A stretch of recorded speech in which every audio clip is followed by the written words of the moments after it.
어떤 사람이 다윗 왕에게 아뢰어 이르되 여호와께서 하나님의 괴로 말미암아 오베에돔의 집과 그의 모든 소유에 복을 주셨다 한지라.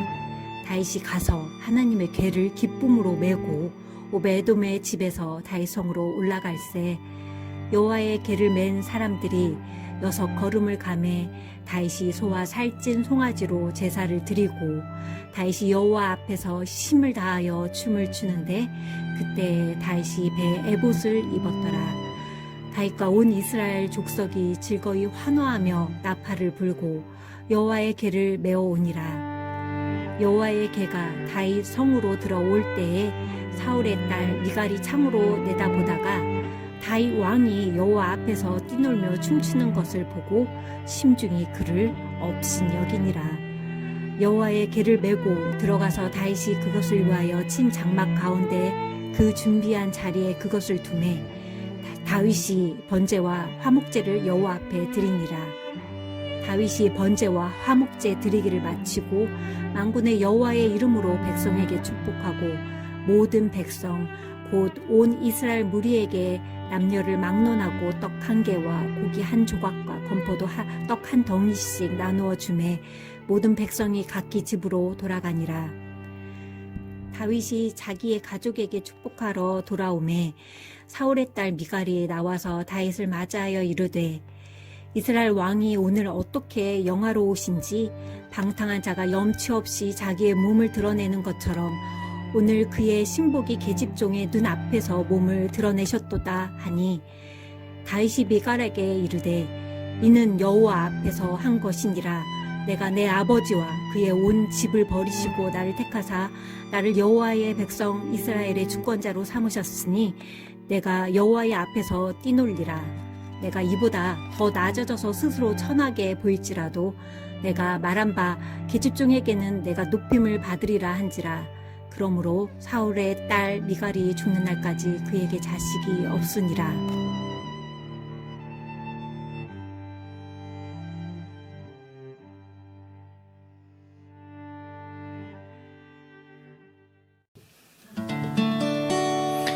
나 주의 도움 받고자 주 예수님께 빕니다. 그 구원 허락하시사 날 받아주소서. 내 모습 이대로 주 받아주소서. 날 위해 돌아가신 주 날 받아주소서. 내 힘과 결심 약하여 늘 깨어지기 쉬우니 주 이름으로 구원해 날 받아주소서. 내 모습 이대로 주 받아주소서.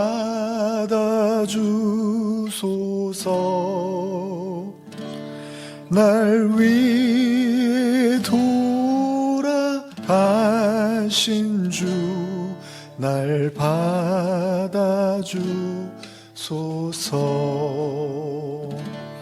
내 모습 이대로 주 받아주소서. 날 위해 돌아가신 주 날 받아주소서.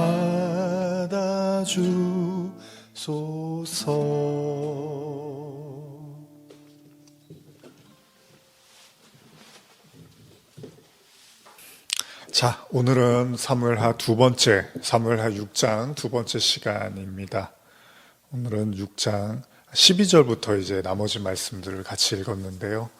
먼저 기도하고 시작하겠습니다. 하나님 아버지, 오늘도 하나님의 말씀을 묵상하며 나아갑니다. 우리 사무엘하 6장 말씀을 통해서 또 우리 자신을 들여다보기를 원합니다. 춤추는 다윗, 그리고 이를 못마땅하게 여기는 미갈, 우리는 어떤 모습을 갖고 있는지 돌아보기를 원합니다. 오늘도 우리에게 말씀하여 주시고 말씀을 통해서 또 하나님을 더욱더 깊이 만나고 또 은혜 누리는 시간 되게 하여 주시옵소서. 감사드리며 예수님의 이름으로 기도합니다. 아멘. 자, 오늘은 사무엘하 지난주에 이어서 6장의 두 번째 시간입니다. 우리 지난주에는 우사에 대한 법궤를 손으로 만지려고 했다가 죽음을 당하겠던 우사에 대한 말씀을 나눴는데요. 오늘 이제 그 이후의 이야기를 좀 나누려고 하는데요. 우리는 지난 시간에 블레셋의 접경지대인 바알렛 유다에 머무르고 있었던 그 법궤를 다윗성으로 옮기던 중에 일어난 사건에 대해서 나눴죠. 다윗은 굉장히 벅찬 감정을 가지고 이스라엘 병사 3만 명과 아울러서 새 수레에 법궤를 싣고 옮기려고 하던 중에 소가 뛰는 바람에 이제 법궤가 떨어지는 것을 막으려고 우사가 손을 댔는데 결국은 하나님께서 이를 심판하셨습니다. 다윗은 굉장히 당황을 하게 됐고 결국 법궤는요 다윗성에 가지 못하고 가던 중에 가드 사람 오베데돔의 집에 머무르게 됩니다. 그리고 나서 이제 오늘의 본문이 시작을 하는데요. 이걸 한번 제가 사무엘하 6장 12절 13절을 현대어로 한번 읽어드리겠습니다. 오베데돔이 법궤를 모시고 나서 온 집안까지 복을 받게 되자 그 소문이 다윗에게 전하여졌다. 이것이 다윗에게는 여호와께서 진노를 거두시고 은혜를 베푸시기로 시작한 징표로 보였다. 그래서 다윗은 기뻐하며 가드로 내려가서 오베데돔의 집에서 법궤를 모시고 다윗성으로 올라왔다. 이때 다윗은 법궤를 맨 사람들이 6걸음이라 옮기도록 아무런 사고가 없자 법궤를 다시 내려놓고 살찐 황소 한 마리를 잡아 감사 제물로 바쳤다. 첫 걸음을 탈 없이 내디딘 것에 대한 감사로서 법궤를 예루살렘으로 운반해도 좋다는 하나님의 허락으로 해석하였기 때문이다.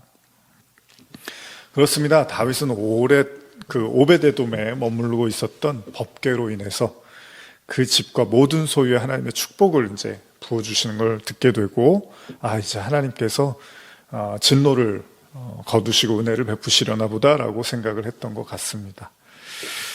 결국 다윗은 자신이 원했던 것처럼 다시금 법궤를 이제 다윗성으로 옮기는 시도를 하게 됩니다. 이런 부분에서는 우리가 다윗이 분명히 법궤를 다윗성으로 옮기려고 했지만 우사의 죽음으로 인해서 다윗은 이제 신중하게 그 모든 일을 멈추고 아마 하나님의 뜻을 의중을 물었던 것 같아요. 기도하는 가운데서 무엇이 잘못됐는지를 회개하고 돌아봤던 그런 시간이 아니었을까 생각을 합니다. 그렇습니다. 그 모든 것들이 법궤를 옮기는 것을 멈추라는 것은 아니었던 거죠. 오히려 다윗이 좀 더 신중하고 진지하게 하나님 앞에 서야 될 필요가 있었던 것이죠. 여러분과 저도 아마 이 말씀을 묵상하면서 지난번에도 제가 나눴지만은 다윗이 이거 좋은 일 아니야? 하나님 기뻐하시는 일 아니야? 이렇게 생각하고 옮겼는데 갑자기 우사가 죽고 이런 일들 보면서 하지 말아야 되는 일일까? 막 굉장히 고민을 했을 거라는 거예요. 그러나 그 일은 하나님이 원치 않으셨던 일은 아니었던 거잖아요.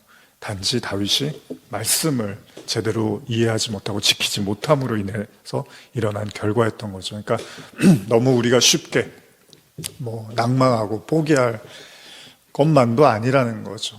그러니까 항상 하나님의 일이라는 것은 하나님의 뜻하심이라는 건 우리가 생각하듯이 그렇게 단순하지만은 않다는 거죠. 뭐가 좀 일이 안 풀리면 하나님이 이걸 원치 않으시나 보다.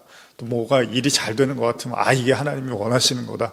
막 제각기 사람들이 그렇게 생각을 하는데 사실은 이 법궤에 관련된 말씀을 보면 하나님이 제시한 근거, 하나님의 말씀의 근거에서 움직이라는 것이었던 거죠. 그러니까 저와 여러분들도 깊이 우리의 현실 속에서, 상황 속에서 하나님이 도대체 뭘 말씀하시는 걸까라고 끊임없이 묻고 기도하는 시간이 필요한 거죠. 그래서 우리가 말씀을 묵상하는 시간을 갖는 것입니다. 다윗은요, 아마 이 시간들을 통해서 자기가 섣불리 이 법궤를 움직였구나라는 것들을 알게 되고, 이제 진지하게 율법에 의해서 법궤를 옮겼던 것 같습니다. 그래서 사무엘하 6장 13절에 이제 법궤를 맸다라는 표현을 쓰고 있는 거죠. 이 내용이요, 지금 사무엘하에 있는 이 내용이 역대하에 이제 좀 더 자세하게 기록이 되어 있는데요. 이 이전에 법궤를 옮기는 것에 실패를 본 다윗이기 때문에 이제 정말로 진지하게 법궤 옮기는 일을 하는 것을 보게 됩니다. 한번 좀 이 내용들을 제가 좀 여러분과 나누고 싶은데요. 역대상 15장 1절 이하를 이제 현대어로 제가 한번 중간중간 좀 넘어가면서 한번 읽어드리겠습니다. 다윗은 자기가 살 궁궐을 다윗성에 짓고 또 법궤를 모실 장소도 정해 성막을 쳐놓았다. 그리고 석 달 전에 실수를 거울 삼아 이렇게 지시하였다. 이번에는 레위 사람들만 골라서 법궤를 모셔오도록 하여라. 여호와께서 몸소 레위 사람들을 뽑아 세우시어 그들만이 법궤를 운반하고 언제나 법궤를 모시도록 허락하셨기 때문이다. 그리고 나서 다윗은 자기가 마련해 놓은 장소로 여호와의 법궤를 모셔오기 위해 온 이스라엘 백성들을 예루살렘에 모이게 하였다.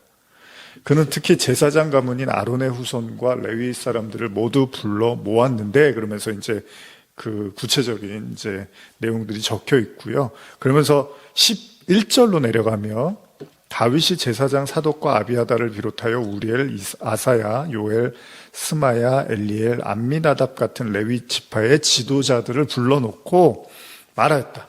여러분은 레위 지파의 지도자들입니다. 그러니 이제 여러분의 형제들과 함께 몸을 정결하게 한 뒤에 내가 마련해온 곳으로 우리 하나님 여호와의 법궤를 모셔 오시오. 지난번에는 여러분들이 오시지 않아 우리 하나님 여호와께서 무서운 형벌을 내리셨소. 우리가 규정대로 법궤를 모시지 못한 것이 잘못이었소. 그래서 제사장들과 레위 사람들은 몸을 정결히 하여 이스라엘의 하나님 여호와의 법궤를 모셔올 채비를 하였다. 레위 사람들이 법궤를 채 꿰어 어깨에 맸는데 모두 여호와께서 모세에게 알려주신 대로 하였다. 자, 그렇습니다. 다윗은 이제 정말 말씀에 나온 대로 그대로 이제 준행을 하고자 한 거죠. 그리고 법궤를 맨 사람들이 6걸음을 걷자 아무런 문제가 없자 이제 얼마나 긴장했겠어요. 또 혹시나 심판 하나님이 혼내시는 거 아닐까? 징계하시는 거 아닐까? 긴장을 하면서 법궤를 옮겼는데 말씀대로 했더니 정말 아무런 문제가 없었던 거예요. 그래서 소가 6걸음을 걷자, 사람들이 6걸음을 걷자 아무런 문제가 없자 이제 소를 잡아서 감사의 제사를 올리게 된 거죠. 그야말로 가슴을 쓸어내리고 이제는 하나님께서 법궤를 옮기시는 것을 허락하신다는 이제 확신이 섰겠죠. 그야말로 다윗은 기쁘지 않을 수 없었겠죠. 한번 이 장면을 현대어로 한번 제가 사무엘하 6장 14절 15절인데 한번 읽어드릴게요. 얼마나 다윗이 감격했는지를. 법궤를 운반하는 행렬이 다시 계속되자 다윗은 감격을 이기지 못하여 빙글빙글 돌며 춤을 추면서 여호와의 법궤를 따라갔다. 이때 그는 세마포로 된 제사장의 예복인 에봇만을 입고서 제물도 바치고 백성에게 직접 축복도 하면서 제사장의 일까지 하였다. 다윗은 이렇게 온 이스라엘 백성과 함께 환호성을 올리고 나팔을 불면서 법궤를 예루살렘으로 모셔왔다. 그리고 이렇게 이제 다윗은 굉장히 최고의 기쁨을 누리면서 너무나 즐거워서 이제 춤을 춘 거예요. 그렇죠. 어떻게 보면 다윗의 인생에서의 최고의 날이 아니었나 싶을 정도로 그토록 이제 기다렸던 왕이 됐고요. 이제 왕이 돼서 이스라엘 전체를 이제 다스리는 이제 왕으로서 거기에서 이제 하나님의 법궤까지도 이제 자신의 성이 있는 곳으로 모시고 올 수 있다는 어마어마한 기쁨을, 정말 모든 걸 다 가진 것 같은 그런 날이었을 것입니다. 그래서 이제 춤을 춘 거예요. 이게 이제 여러분들이 잘 아시는 내용이죠. 너무 기뻐서 이제 춤을 췄는데 문제는 이거를 들여다보고 있었던 미갈, 그 다윗의 아내이기도 하고 사울의 딸이기도 했죠. 이걸 굉장히 이제 불쾌하게 여긴 겁니다. 다윗의 모습을 보고서. 왜 그런지는 아시죠? 한번 제가 현대어로 읽어드릴게요. 사무엘하 6장 16절인데요. 그런데 법궤가 다윗성으로 들어올 때 사울의 딸 미갈이 창가에 서서 내려다보고 있었다. 마침 다윗 왕이 빙글빙글 돌며 춤을 추면서 여호와의 영광을 찬양하자 미갈은 이러한 다윗을 보고 왕의 채통을 떨어뜨리는 일이라고 마음속으로 멸시하였다. 그렇습니다. 이 다윗의 모습이 너무나 이제 경거망동하다는 거죠. 채통을 왜 지키지 않냐는 거예요.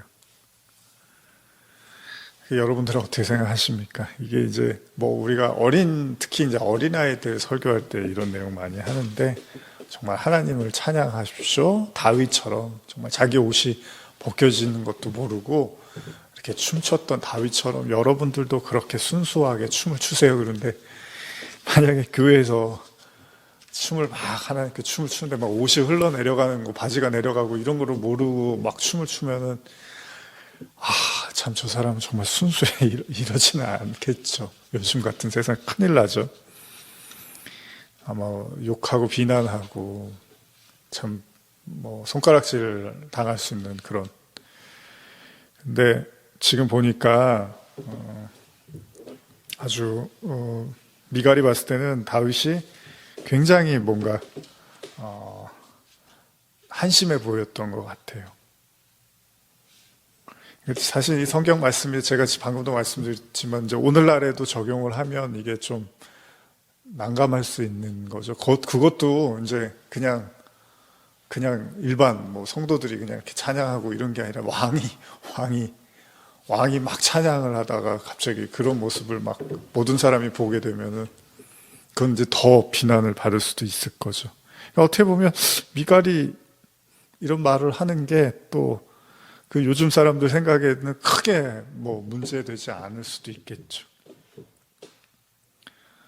사무엘하 6장 20절 한번 이어보면 다윗도 자기의 식구들을 현대어입니다. 식구들을 축복해 주려고 집으로 돌아갔다. 그런데 미갈이 나와서 남편을 맞으며 이렇게 빈정거리며 헐뜯었다. 오늘 이스라엘의 임금님을 보니 참으로 영광스럽습니다. 그래, 신하의 부인들이 다 보는 앞에서 부끄러운 줄도 모르고 옷을 다 벗어버리시다니 그런 행동은 방탕한 자들에게서나 볼 수 있는 것이 아닙니까? 이렇게 말을 하는 거예요. 그러니까 사실은 이게 뭐 틀린 말이라고 보기도 어렵잖아요. 여러분들 같아도 아마 여러분들이 미갈의 입장이면 채통은 지키셔야죠. 아무리 좋아도 뭐 이런 얘기를 할 수 있잖아요. 다윗이 뭐라 그럽니까? 21절. 그러나 다윗은 미갈에게 이와 같이 대답하였다. 내가 어떤 행동을 하였든지 그것은 여호와의 영광을 찬양한 것뿐이요. 당신의 아버지와 당신의 집안에서 이 나라를 빼앗아 내게 주시고 하나님의 백성 이스라엘 영도자로 나를 세워주신 분이 바로 여호와이시기 때문이요. 나는 앞으로도 여호와의 영광을 드러내기 위해서는 기뻐 뛰며 춤을 추겠소. 나는 앞으로도 여호와를 위해서라면 오늘보다도 더 천해지고 싶소. 여호와 앞에서는 언제나 낮고 천한 사람이 되고 싶소. 그래도 당신이 말하는 그 여인들에게는 내가 여전히 존경받을 왕이 아니겠소. 이렇게 이야기를 하는 거죠. 그러니까 다윗이 굉장히 이제 화가 난 거예요. 지금 미갈이 한 이야기를 듣고서 굉장히 불쾌하게 여기는 거죠.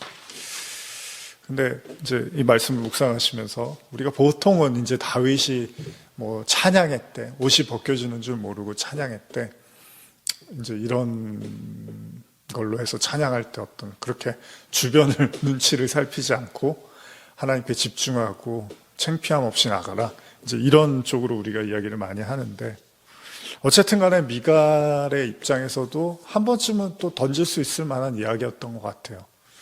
그럼에도 불구하고 성경은 결국은 미갈이 이런 말을 한 것에 의해서 어떤 이제 벌을 받게 되는 것으로 마무리가 되는데, 그러니까 다윗이 이제 마음이 떠난 것으로 이렇게 묘사를 하고 있는 거죠. 여러분들 생각에는 어떠십니까? 오늘 말씀을 이렇게 묵상하시면서 저는 이제 이런 생각을 했어요. 여기 뭐 여러 가지 얘기를 할 수 있지만 한 가지만 이제 우리가 말한다면, 다윗이 지금 이런 고백들을 보면 다윗은 정말 이렇게 하나님한테 굉장히 몰두해 있어요. 그죠? 그래서 법궤 옮기는 거, 뭐 왕이 되는 과정도 그렇고 그냥 하나님의 뜻, 하나님의 인도하심, 하나님의 말씀 뭐 이런 거. 그래서 끊임없이 또 하나님께 묻기도 하고 물론 또 법궤를 옮기면서 실수해서 또 이제 자숙하는 기간도 가졌지만은 계속해서 하나님과의 관계를 굉장히 중요하게 생각을 하는 것 같아요. 그러니까 우리가 뭐 정말 신약에서 막 예수님만 보이고 뭐 온 세상은 온데간데 보이지 않고 예수님만 보인다 뭐 이런 찬양도 있잖아요. 그런 것처럼 그냥 다윗의 눈에는 하나님이 굉장히 크게 비춰졌던 것 같아요. 그러다 보니까 어떻게 보면 자기가 왕이고 주변에 사람들이 있고 자기가 채통을 지켜야 되고 뭐 이런 것들까지도 잊어버리고 이제 춤을 막 춘 거잖아요. 그러니까 일반적 시각에서는 분명히 이제 너무 채통이 없는 행동이고 너무 경거망동하다라고 말을 할 수 있지만 성경이 또 우리에게 말해주는 건 그건 아니잖아요.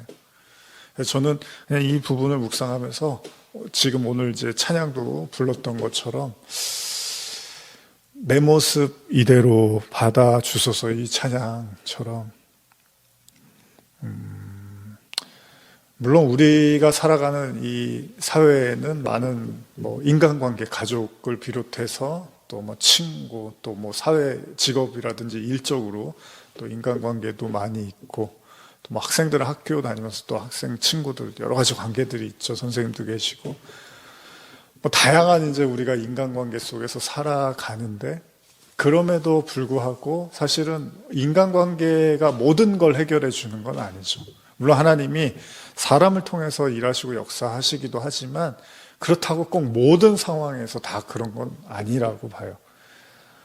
때로는 정말 하나님 앞에서, 그러니까 정말 우리가 하나님 앞에서 그 하나님과 이렇게 소통하고 호흡해가는 과정이 굉장히 필요할 때가 있죠. 그러니까 우리가 뭐 설교를 듣는다거나 뭐 지금 여러분들이 이렇게 묵상 뭐 영상을 보시는 건데 또 여러분들이 뭐 여러 가지 조언을 듣는다거나 사람들을 만나서 기분을 전환한다거나 뭐 TV를 본다거나 라디오를 듣는다거나 뭐 인터넷을 한다거나 뭐 여러 가지 우리가 그런 행동을 하는데 때로는요 그런 모든 것들이 채워줄 수 없는 그러니까 그런 모든 것들 가지고는 해결될 수 없는 그런 마음이 들 때가 있단 말이죠. 그러니까 그게 뭐 공허함일 수도 있고 아니면 뭐 허전함일 수도 있고 뭔가 이렇게 만족스럽지 못한 마음일 수도 있고 다양한 어떤 마음인데 그럴 때는 정말 이렇게 하나님 앞에 절대자 앞에 이렇게 세상은 좀 온데간데 사라지고 나하고 하나님과의 그 절대자 앞에 서는 코람데오라고 하죠. 하나님 앞에 이렇게 우리가 서는 그러니까 그 순간만큼은 오로지 하나님만 의식하는 거죠. 그리고 하나님만 생각하고 하나님만 찾는 거예요. 근데 뭘 해결받기 위해서가 아니라 뭐 문제가 있는데 어려움인데 이걸 해결받기 위해서 그런 차원을 좀 넘어서서 그냥 창조주와 뭐 피조물, 아버지와 아들 뭐 그런 관계, 그 절대적인 관계, 근원적인 관계 앞에 서고자 할 때가 있죠. 왜냐하면 사실 엄밀히 말하면 모든 세상의 피조물들도 다 하나님에 의해서 창조되어진 것서 물론 하나님이 피조물을 통해서 사람을 통해서 우리에게 말씀하시고 역사하시고 인도하시기도 하지만 이제 저는 그걸 이제 언어라고 하는데 왜냐하면 다 그것들이 이제 그런 사물들이 결국 인간의 그 이성, 지성 이런 것들에 이제 걸려든단 말이에요. 그걸 이제 말이라든지 언어로 이렇게 걸려들 수밖에 없는데 이제 소위 그걸 넘어서는 이제 하나님, 진짜 하나님, 그 언어 속에 감지되지 않는 인간의 어떤 말이라든지 생각이나 이런 어떤 지식이나 이런 것들을 넘어서는 그러다 보니까 우리도 갈망이 있는 거예요. 우리가 경험하고 획득하고 지식을 갖고 있는 그런 것들을 통해서 어떤 해결할 수 있는 것들이 있지만 때로는 뭔가 그런 것들이 아닌 그걸 넘어서는 어떤 그 초월적 어떤 존재에 대한 갈망이 있단 말이죠. 그렇다고 그게 뭐 막 기적을 일으키고 뭐 마술을 일으키고 그런 게 아니라 그냥 사실 이 인간이라는 게 얼마나 그 위대합니까? 이렇게 숨을 쉬고 우리가 밥을 먹고 몇 년 동안 살아가고 참 이 모든 게 다 신비롭잖아요. 근데 그 신비로운 걸 창조하신 그분은 정말 얼마나 대단하시겠습니까? 그 어떤 절대자와의 교감, 그런 것들을 원할 때가 있죠. 왜 그러냐 하면 이 사회라는 거, 우리를 둘러싼 뭐 가족부터 해서 세상, 이런 사회, 이런 모든 것들은 격식을 차려야 돼요, 우리가. 그렇죠? 어떤 뭐 아무리 가족이어도 어느 정도는 격식을 차려야 돼요. 뭐 당연히 그게 또 인간이니까 문화이기도 하고요. 사회 속의 인간이니까 당연히 맞아요. 근데 때로는 정말 그냥 내 있는 모습 그대로를 그냥 봐줄 수 있는, 그냥 내가 있는 모습, 그냥 나의 나약함이든 그게 뭐 내 어떤 뭐 연약함이든 뭐 욕심이든 뭐 어떤 모습이든 간에 그냥 있는 모습에 내 그대로를 그냥 봐줄 수 있는 어떤 존재. 뭐 너는 왜 이렇게 사니? 왜 이렇게밖에 못하니? 너는 왜 이렇게 할 생각은 안 하니? 뭐 막 이런 어떤 그런 거 말고 그냥 내가 약하면 약한 대로, 강하면 강한 대로, 욕심이 있으면 있는 대로, 없으면 없는 대로 그냥 그런 모든 있는 모습 그대로를 그냥 이렇게 보여주고 싶은, 그분은 절대자밖에 없겠죠. 하나님밖에. 근데 저는 그 지점이 진짜 인간이 안식을 누리는 지점 같아요. 그래서 에덴 동산에서 이제 다 벗었잖아요. 아담과 하와가. 하나님 앞에 감출 게 없다는 거예요. 그랬는데 이제 죄를 지니까 이제 감추기 시작한단 말이죠. 근데 그 에덴의 그 하나님 앞에 정말 모든 것들, 그냥 있는 모습 그대로를 다 하나님께 보여줄 수 있는, 우리가 이제 아기가 태어나면 그냥 벌거벗은 몸으로 이렇게 품에 안기잖아요, 부모에. 근데 뭐 애가, 내가 옷은 입고, 뭐, 창피하게, 뭐, 바지라도 입어야지, 뭐, 이러지 않잖아요. 그냥 부모가 그 있는 모습 그대로 이렇게 안아주잖아요. 그런 것들을 우리가 이제 갈망할 때가 있다는 거죠. 그래서 우리가 기도를 하는 거고, 물론 말씀도 언어입니다. 글로 쓰여졌으니까. 그러나 그 말씀을 묵상한다는 건 단지 표면적 언어만이 아니라 그 속에 흐르고 있는 그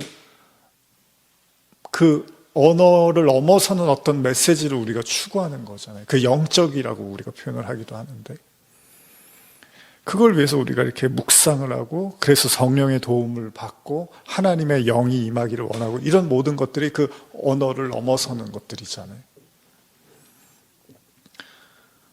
근데 그때만이 비로소 우리가 진짜 있는 모습 그대로를 하나님께 보여줄 때 우리가 진짜 어떻게 보면 평온과 안식과 기쁨을 누리겠죠. 그게 또 에덴으로의 회복으로 가는 길이겠죠. 그러니까 단순히 뭐 아예 다윗이 저렇게 그냥 철이 없고 저렇게 경거망동하고 그런 걸 다윗이 이렇게 미가를 혼내서 싸우고 그래서 이제 너 다시는 안 볼 거야, 이런 차원으로만 우리가 이 본문을 이해하는 것보다는 다윗이 그렇게 자기를 이제 완전히 낮추면서까지 저는 그렇게 묵상하고 싶습니다. 오로지 인간 창조주 하나님 앞에서만이 온전해질 수 있는, 그리고 완전한 은혜와 휴식을 누릴 수 있는 건 나를 있는 모습 그대로 봐주시는 하나님 앞에. 그래서 기쁜 거잖아요. 다윗이 찬양할 때만큼은 그렇게 기뻐하잖아요. 뭐 수금을 탈 때도 그렇고 하나님을 노래하는 게 그렇게 기뻐하는 거예요. 시편도 적고 하는 게 진짜 다윗이 뭐 오늘 말로 하면 가요 부를 때 하고 뭐 하나님 찬양할 때랑 가요 부를 때도 막 옷이 벗겨지는데 찬양을 하고 노래를 하고 뭐 원래 노래를 좋아했던 그런 차원이 아니라 너무 그분 앞에 서는 것이 너무나 은혜가 되고 감격이 돼서 기쁨이 돼서 그 옷이 흘러내려가도 별로 개의치 않았던 거죠. 여러분들은 어떠십니까? 찬양하실 때 어떻게 그런 마음이 드십니까? 아니면 차라리 가요가 더 은혜가 되는 것 같아? 뭐 이런 생각이 드십니까? 오늘 말씀을 이제 묵상을 마무리하면서 저는 다윗이 덩실덩실 춤을 추면서 그 절대자 앞에서 얼마나 기뻤길래 옷이 내려가는 줄도 모르고 춤을 춘 것처럼 오늘 있는 모습 그대로 한번 하나님 앞에 벌거벗은 모습으로 나아가시기를 그래서 그 하나님의 따뜻한 품이 여러분들의 삶에 느껴지시기를 간절히 축복합니다. 우리 말씀 생각하시면서 아까 불렀던 찬양 한 번 더 부르면서 마무리하겠습니다.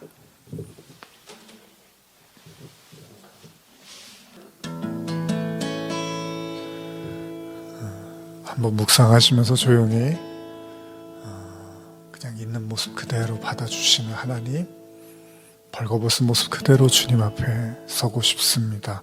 세상 속의 나가 아니라 하나님 앞에 나로 나가기를 원합니다. 나 주의 도움 받고자 주 예수님께 빕니다. 그 구원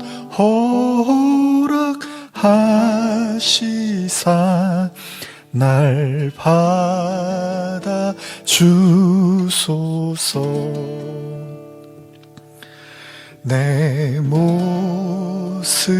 모습이 대로 주 받아 주소서. 날 위해 돌아가신 주 날 받아 주소서. 내 주님 서신 발 앞에 나 꿇어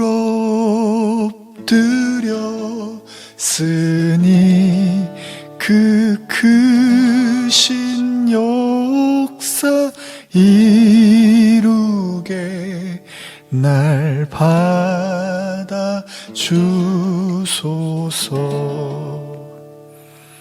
내 모습이 대로 주 받아 주소서. 날 위해 돌아가신 주 날 받아 주소서. 내 모습이 다윗이 미갈에게 이르되 이는 여호와 앞에서 한 것이니라. 내가 내 아버지와 그의 온 집을 버리시고 나를 택하사 나를 여호와의 백성 이스라엘의 주권자로 삼으셨으니 내가 여호와의 앞에서 뛰놀리라. 내가 이보다 더 낮아져서 스스로 천하게 보일지라도 내가 말한 바 계집종에게는 내가 높임을 받으리라 한지라. 소서.